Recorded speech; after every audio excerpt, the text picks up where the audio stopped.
Hello guys, Gayatri विद्या मंदिर सांचौर के YouTube channel पे आपका पुनः स्वागत है। लास्ट वीडियो लेक्चर में हमने माइक्रोस्कोप को स्टडी किया था, है ना। और इसमें पहला तरह का जो माइक्रोस्कोप है यानी सरल सूक्ष्मदर्शी सिंपल माइक्रोस्कोप, उसको अपन पढ़ चुके थे।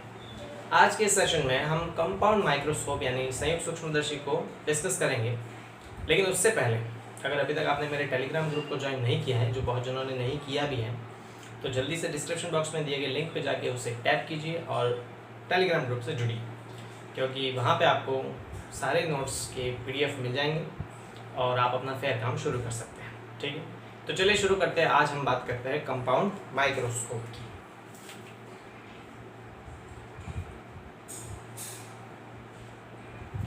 देखिए, कंपाउंड माइक्रोस्कोप बेसिकली क्या होता है, हिंदी में इसे कहते हैं संयुक्त सूक्ष्मदर्शी।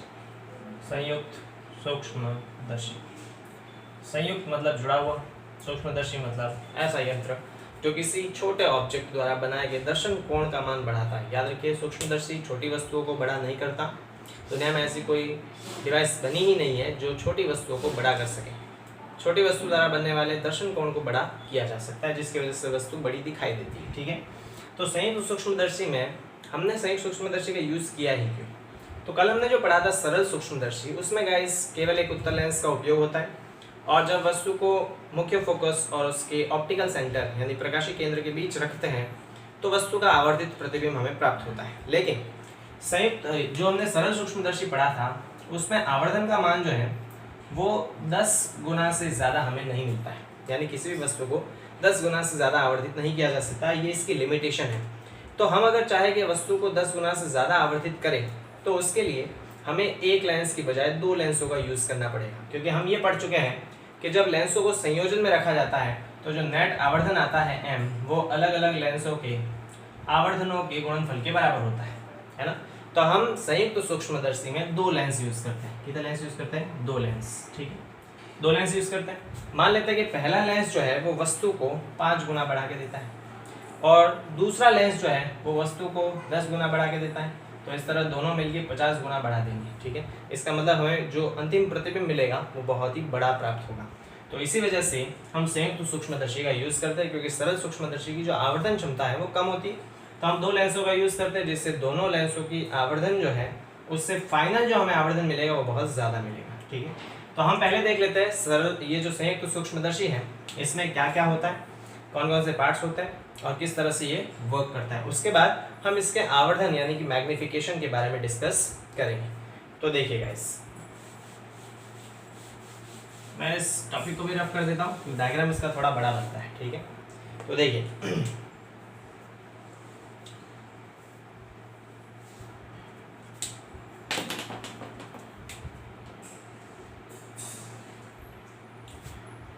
इसमें 2 लेंस होते हैं, दोनों उत्तल प्रकार के होते हैं। ये लेंस L1 है। इस लेंस L1 को मैं अगर O कह दूं तो कोई फर्क नहीं पड़ेगा।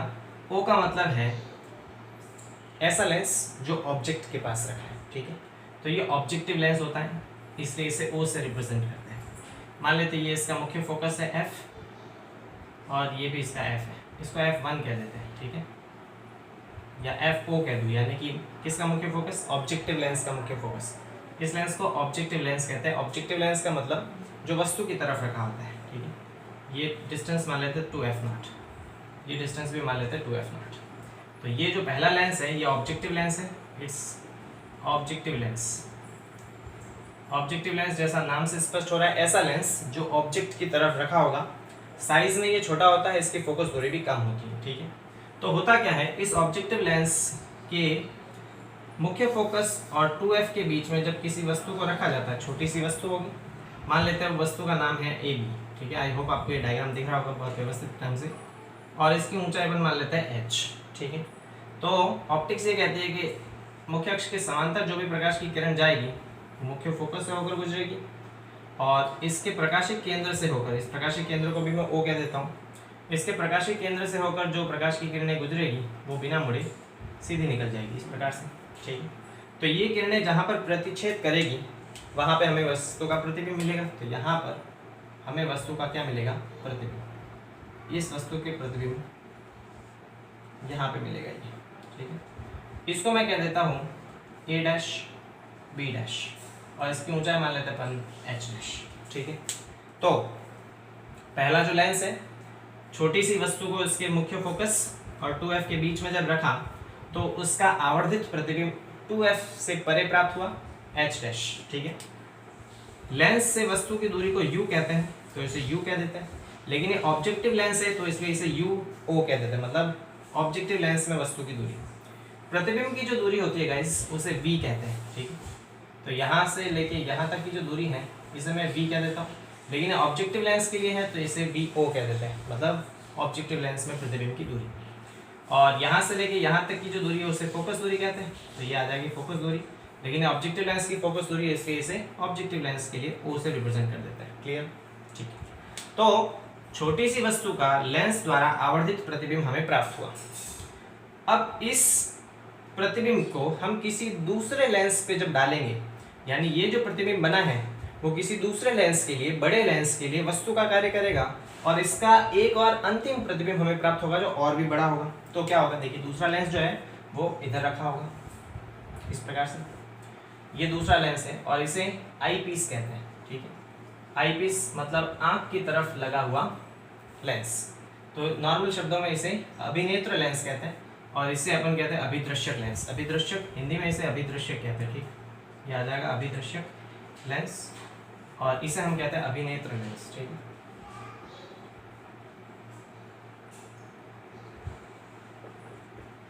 तो इन दोनों के बीच एक ट्यूब लगी होगी, देखो आपने कंपाउंड माइक्रोस्कोप देखा होगा, इसमें हम ऊपर से देखते हैं वो तो आई पीस होता है, बड़ा सा लेंस जो इधर रखा है। नीचे वस्तु की तरफ जो लेंस होता है वो ऑब्जेक्टिव लेंस होता है जो छोटा सा होता है। इन दोनों के बीच की डिस्टेंस को हम एक स्क्रू से एडजस्ट कर सकते हैं, तो इन दोनों के बीच की डिस्टेंस को हम स्क्रू से एडजस्ट करते हैं। वस्तु का ये जो प्रतिबिंब बना है, दोनों के बीच की डिस्टेंस को एडजस्ट करके जब इस प्रतिबिंब को इसके मुख्य फोकस और ऑप्टिकल सेंटर के बीच लाया जाता है, मतलब ये जो प्रतिबिंब है हम इन दोनों लेंस के बीच की दूरी को घटा बढ़ा सकते हैं उस स्क्रू की सहायता से। तो जब ये प्रतिबिंब इसके मुख्य फोकस और ऑप्टिकल सेंटर के बीच में आता है, तो मान लेते हैं कि इस लेंस का यहाँ पे मुख्य फोकस है, ठीक है। देखिए यहाँ पे इसका मुख्य फोकस बना रहा हूँ मैं, तो अलग से बना देता हूँ ताकि आपको दिखे आराम से। यहाँ पे इसका मुख्य फोकस मान लेते हैं और इसे मैं FE कह देता हूँ, मतलब अभिनेत्र लेंस का मुख्य फोकस, और ये इसका ऑप्टिकल सेंटर है जिसे मैं E कह देता हूँ, ठीक है। तो यहाँ पर भी ये इस साइड इसका मुख्य फोकस आएगा, यहाँ कहीं पे ये इसका मुख्य फोकस आएगा FE, ठीक है। तो अब क्या होगा कि जब हम इन दोनों लेंसों के बीच की डिस्टेंस को एडजस्ट करके इस वस्तु का ये जो प्रतिबिंब बना है, ये प्रतिबिंब जब इस लेंस के इस मुख्य फोकस FE और इसके ऑप्टिकल सेंटर के बीच में आएगा, तब इसका और अधिक आवर्धित प्रतिबिंब प्राप्त होगा। कैसे, देखिए, तो इससे चलकर जाने वाली प्रकाश की जो समांतर किरणें हैं वो वापस कहाँ से होकर गुजरेगी, मुख्य फोकस से होकर गुजरेगी, तो ये इसके मुख्य फोकस से होकर गुजरेगी इस प्रकार से। और ऑप्टिकल सेंटर से होकर जाने वाली किरणें जो है वो बिना मुड़े क्या निकल जाएगी, सीधी निकल जाएगी, इस प्रकार से जाएगी। अब आप देखिए कि इन किरणों को अगर मैं आगे की तरफ बढ़ाऊँ तो ये कहीं प्रतिच्छेद नहीं करेगी, तो मैं इनको पीछे की तरफ बढ़ाता हूँ। तो मैं क्या करता हूँ, इन किरणों को पीछे की तरफ बढ़ा देते हैं इस प्रकार से। इन किरणों को पीछे की तरफ बढ़ाने पर देखिएगा यहाँ पर ये प्रतिच्छेद कर रही है। तो ऑप्टिक्स कहता है जहाँ पर किरणें प्रतिच्छेद करती है वहाँ पे वस्तु का प्रतिबिंब बनेगा, तो हमें यहाँ पर इस वस्तु का अंतिम प्रतिबिंब प्राप्त होगा, यहाँ पे प्राप्त होगा। मैं इसको लाल से ही बना देता हूँ ताकि आपको दिखे आराम से, ना। चलो डॉट से बना देते हैं इसको।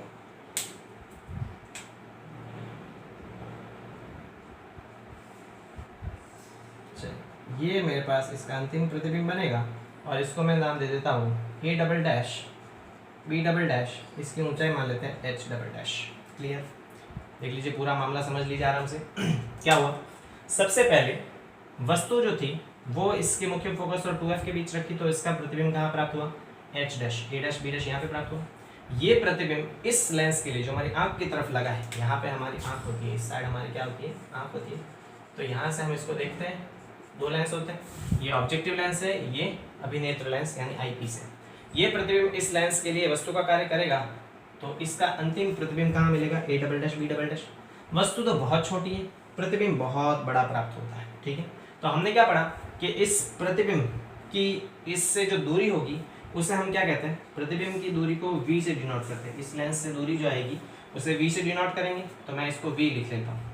लेकिन ये कौन सा लेंस है, अभिनेत्र लेंस है, तो इसे VE कह देते हैं, मतलब आई पीस में प्रतिबिंब की दूरी। ठीक है, वस्तु की जो दूरी होती है गाइस, वस्तु की दूरी को हम किससे रिप्रेजेंट करते हैं, ये देखो यहाँ से यहाँ तक, ये इसके लिए ये वस्तु का कार्य करेगा, तो वस्तु की दूरी को हम क्या लिखते हैं, U लिखते हैं।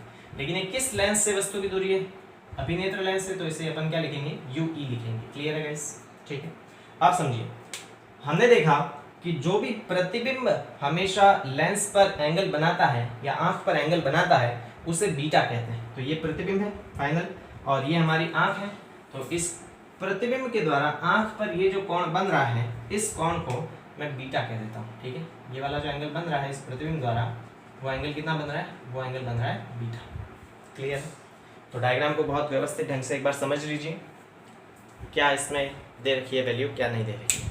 ठीक है, चलिए, आई होप पूरा डायग्राम आपको व्यवस्थित ढंग से समझ में आ गया होगा। ठीक है, हालांकि यहाँ पे ये जो डिस्टेंस है गाइस, ये वाली डिस्टेंस, ये डिस्टेंस मेरे पास कितनी है, ये फोकस दूरी के बराबर डिस्टेंस है, और फोकस दूरी किसकी, अभिनेत्र लेंस की, तो इसे अपन FE लिखेंगे। ठीक है, अब देखो सारी दूरी अपन इसमें व्यवस्थित ढंग से देख लेते हैं।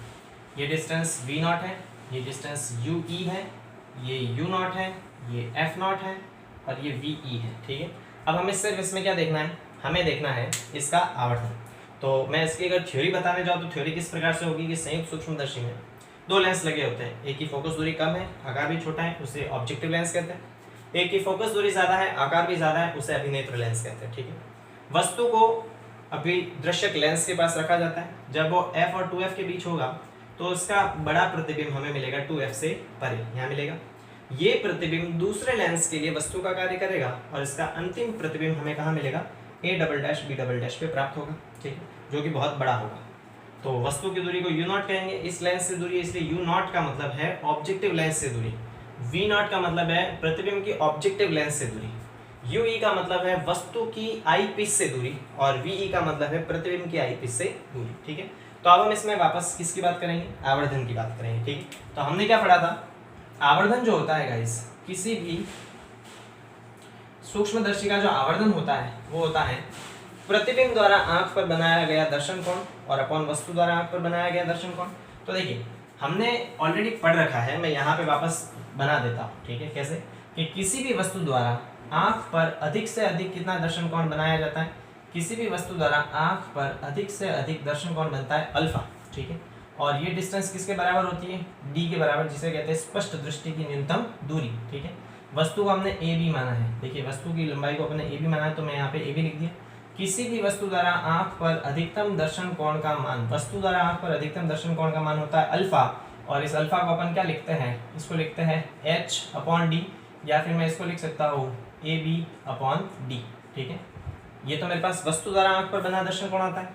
यहाँ पे देखिए प्रतिबिंब द्वारा आंख पर दर्शन कोण कितना बन रहा है, बीटा बन रहा है। ठीक है, तो आवर्धन जो होता है वो होता है प्रतिबिंब द्वारा आंख पर बनाया गया दर्शन कोण यानी कि बीटा, और अपॉन क्या होता है, वस्तु द्वारा बनाया गया दर्शन कोण जो कि क्या होता है, अल्फा। क्लियर? यहाँ पे आप देखिए, ये एंगल अगर बीटा है तो tan बीटा बराबर क्या होता है, लंब बटा आधार। यहाँ देखिए ये एंगल पूरा बीटा है, तो इसके लिए ये तो हो जाएगा लंब, और ये क्या हो जाएगा, आधार।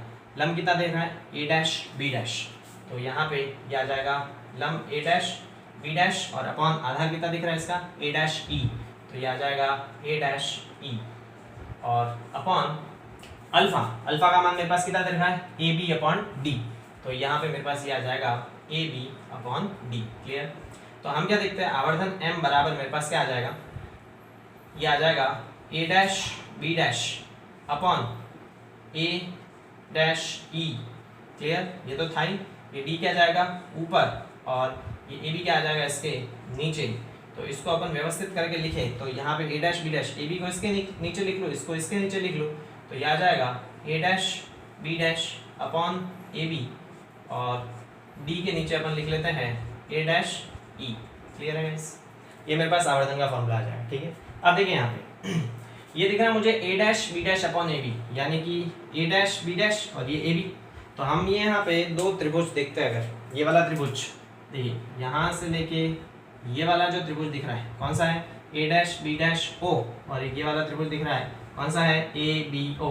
ये दोनों समरूप त्रिभुज हैं। समरूप त्रिभुज में संगत भुजाओं का अनुपात समान होगा, यानी कि A'-B' अपॉन AB में जो भाग है वो किसके बराबर आना चाहिए, वो a डैश o अपॉन ए ओ के बराबर आना चाहिए। तो हम यहां से लिख सकते हैं सिंस, मैं लिख देता हूं, जो a dash b dash upon A B होगा, इन दोनों भुजाओं का अनुपात इन दोनों भुजाओं के अनुपात के बराबर आएगा। समरूप त्रिभुज है, बहुत बार पढ़ा है, तो वो किसके बराबर आएगा, a डैश o अपॉन ए ओ के बराबर आएगा। और आप ध्यान से देखिए a डैश o, अच्छा मैं ये लिख देता हूँ, ठीक है, तो m बराबर आ जाएगा a dash b dash upon A B, a dash b dash upon A B की जगह मैं ये लिख लूंगा, ये आ जाएगा a डैश o अपॉन ए ओ और into d upon a dash e, ठीक है। अब देखिए वैल्यू पुट अप कर देते हैं, तो क्या आएगा, a डैश o कहाँ दिख रहा है मेरे को, a डैश o मेरे पास ये है वैल्यू, a डैश o की वैल्यू किसके बराबर दिख रही है, देखो v नॉट के बराबर, ये a डैश o की वैल्यू, और a o की वैल्यू किसके बराबर दिख रही है, देखिए यहाँ से यहाँ तक v नॉट u नॉट के बराबर, तो ये आ जाएगा v not upon u not, यहाँ से मैं लिख सकता हूँ इसको v not upon u not minus plus बाद की बात है d और अपॉन a डैश e कहाँ दिख रहा है मेरे को, ये रहा a डैश e की वैल्यू मेरे पास कितनी दिख रही है, ue, तो ये मेरे पास आ जाएगा ue, ठीक है। ये तो मैंने केवल और केवल वैल्यू पुटअप की है। अब इसमें प्लस आएगा या माइनस, उसकी हम चर्चा करते हैं। देखिए अब इसमें प्लस आएगा माइनस, वो देख लेते हैं। तो देखिए वी नॉट जो है, ये मेरे पास वैल्यू वी नॉट, ठीक है। इस दूरी को अगर मुझे मापना है तो यहाँ से मापेंगे, ऑब्जेक्टिव लेंस से मापेंगे, क्योंकि ये ओ है, वी नॉट मतलब ऑब्जेक्टिव, तो यहाँ से मापेंगे तो राइट साइड में जाएंगे। आपतित किरण जो है वो भी इसी दिशा में आ रही है, मतलब वी नॉट प्लस आएगा, वी नॉट क्या आएगा प्लस। यू नॉट मापना है ये वाली वैल्यू, तो इस बिंदु से अपन लेफ्ट साइड में जाएंगे, आपतित किरण राइट साइड में है, मतलब ये इसके विपरीत है, तो यू नॉट क्या आएगा माइनस। क्लियर। जो डी है, डी उसको अपन इधर से इस साइड जाके मापेंगे, मतलब आपतित किरण की विपरीत दिशा में, तो डी भी क्या आएगा माइनस। यू ई ये वाली वैल्यू है, यू ई मतलब आई पीस, तो यहाँ से मापेंगे इसको, क्योंकि ये अभिनेत्र लेंस से मापेंगे, तो इस दिशा से कहाँ जाएंगे, इसको मापने के लिए इस दिशा में जाएंगे। आपतित किरण इस दिशा में है, मतलब ये भी इसके विपरीत है, ये भी क्या आएगा माइनस। ठीक है, तो फाइनल जो मैग्निफिकेशन का फॉर्मूला आएगा वो क्या आएगा, वो आएगा देखो माइनस माइनस प्लस हो जाएगा और ये वापस माइनस, तो ये आ जाएगा minus V not upon you naught और डी अपॉन यू ई। ये मेरे पास फाइनल इसके आवर्धन का फॉर्मूला आ जाएगा। किसी भी संयुक्त सूक्ष्मदर्शी का आवर्धन का जो फाइनल फॉर्मूला होता है वो आएगा minus V not upon you naught D upon U E. मतलब ये निर्भर करेगा प्रतिबिंब की दूरी इस पे, वस्तु की दूरी इस पे, और साथ ही ये तो फिक्स होता है डी 25 सेंटीमीटर के बराबर स्पष्ट दृष्टि की न्यूनतम दूरी, कल डिस्कस किया था। यू ई क्या है, यू ई है इस अभिनेत्र लेंस से इस प्रतिबिंब की दूरी। तो यहाँ पर भी दो कंडीशन पॉसिबल हो सकती है, जैसे अपन ने हमारे लास्ट वीडियो लेक्चर में डिस्कस किया था कि प्रतिबिंब दो जगह बन सकता है। कहाँ पे, या तो 25 सेंटीमीटर की दूरी पर बने या फिर अनंत पर बने। अनंत का मतलब 25 सेंटीमीटर से ज्यादा। तो यहाँ पर भी हम उन दो सिचुएशन की बात कर लेते हैं कि या तो प्रतिबिंब बनेगा अनंत पर या प्रतिबिंब कहाँ बनेगा 25 सेंटीमीटर पर। ठीक है, यानी कि स्पष्ट दृष्टि की न्यूनतम दूरी डी पर। तो उसके लिए मुझे ये रफ करना पड़ेगा। अगर स्क्रीनशॉट लेना है इसका तो आप इसका स्क्रीनशॉट लीजिए, उसके बाद मैं इसको रफ कर दूंगा। ठीक है गाइस, चलिए तो हम डिस्कस कर लेते हैं कि प्रतिबिंब जो है वो दो सिचुएशन पे हमें प्राप्त हो सकता है। फाइनल फॉर्मूला मेरे पास ये है, तो मैं इसको रखता हूँ, बाकी को रफ कर देता हूँ। ठीक है, इन सबको मैं कर देता हूँ रफ, मुझे इसकी रिक्वायरमेंट नहीं है। और यहाँ से थोड़ा ये भी पार्ट रफ कर देते हैं, मैं इसका यूज़ करूँगा, है ना, ताकि आपको डायग्राम वैसा का वैसा बना रहे। तो पहली सिचुएशन, यदि प्रतिबिंब जो है, यदि प्रतिबिंब डी पर बने, कहाँ पर बने, डी। डी का मतलब होता है 25 सेंटीमीटर, यानी स्पष्ट दृष्टि की न्यूनतम दूरी। तो इस स्थिति में देखिए प्रतिबिंब अगर डी पर बनेगा तो मेरे पास u की जगह मैं कितना लूंगा, u की जगह मेरे पास आएगा माइनस यू ई। क्यों, देखिए अगर मेरे पास जो भी वस्तु रखी होगी वो इधर ही आएगी मेरे पास, और हमें जब मापना पड़ेगा तो इससे लेफ्ट साइड में चलेंगे, मतलब जो वस्तु की दूरी होगी वो हमेशा नेगेटिव आएगी। हम अभिनेत्र लेंस से देख रहे होते हैं तो अभिनेत्र लेंस से सारी वैल्यू लेंगे। ठीक है, v की वैल्यू किसके बराबर लेंगे, d के बराबर, और d जो है प्रतिबिंब हमेशा इधर ही बनेगा लेफ्ट साइड में, और इसके लिए हमें आपतित किरण की विपरीत दिशा में आना पड़ेगा, तो d की वैल्यू भी क्या लेंगे माइनस। लेकिन फोकस दूरी जो है वो हमेशा उत्तर लेंस की पॉजिटिव होती है, तो उसको प्लस f लेंगे। लेंस सूत्र क्या कहता है, लेंस सूत्र कहता है 1/v माइनस 1/u बराबर होता है 1/f। तो ये आ जाएगा 1/v की जगह तो माइनस d, माइनस u की जगह माइनस ue, और f की जगह fe। माइनस माइनस क्या हो जाएगा प्लस, तो ये क्या आ जाएगा माइनस 1/d और प्लस 1/ue बराबर 1/fe। क्लियर। हमें किसकी वैल्यू चाहिए, d/ue की वैल्यू चाहिए, तो ऊपर d से गुणा कर देते हैं, क्या आ जाएगा, ये आ जाएगा D upon minus D plus D upon U ई बराबर डी अपॉन एफ ई। ठीक है, तो यहाँ से देखिए माइनस का 1 प्लस डी अपॉन यू ई बराबर डी अपॉन एफ ई।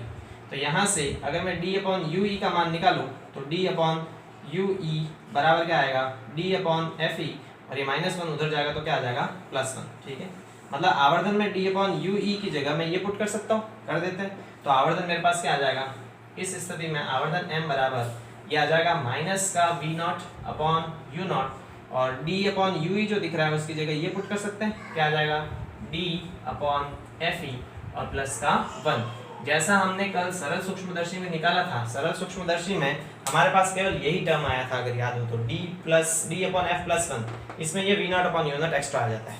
तो ये आवर्धन कब होगा, ये आवर्धन का फॉर्मूला तब होगा जब हमें प्रतिबिंब डी पर दिखाई देगा, यानी स्पष्ट दृष्टि की न्यूनतम दूरी 25 सेंटीमीटर पे प्राप्त होगा। लेकिन मैं बता चुका हूँ कि प्रतिबिंब जब डी पर बनेगा यानी 25 सेंटीमीटर दूर बनेगा तो हम उसको देख तो पाएंगे, लेकिन आंखों पे क्या पड़ेगा, स्ट्रेस। हम तो क्या चाहते हैं, आंखों पे स्ट्रेस नहीं पड़े, इसलिए हम क्या मानेंगे कि भाई जो प्रतिबिंब है वो 25 सेंटीमीटर पे ना बने, उससे ज़्यादा पे बने, और 25 सेंटीमीटर से जो ज़्यादा डिस्टेंस ली जाएगी उसे हम अनंत कंसिडर करेंगे। तो ये तो हमने 25 सेंटीमीटर वाले केस की बात कर ली, इसको आप स्क्रीनशॉट लेके लिख लीजिएगा। ठीक है, क्योंकि इसको अभी मैं रफ करूंगा, दूसरी कंडीशन में बात करेंगे जब प्रतिबिंब अनंत पर बन रहा हो। ठीक है, चलिए आई होप आपने ये लिख लिया होगा, इसको अपन कर देते हैं रफ। ठीक है, और सेकेंड सिचुएशन की बात करते हैं, जब प्रतिबिंब कहाँ पे बनेगा, जब प्रतिबिंब अनंत पर बनेगा, उस स्थिति की अपन बात करते हैं।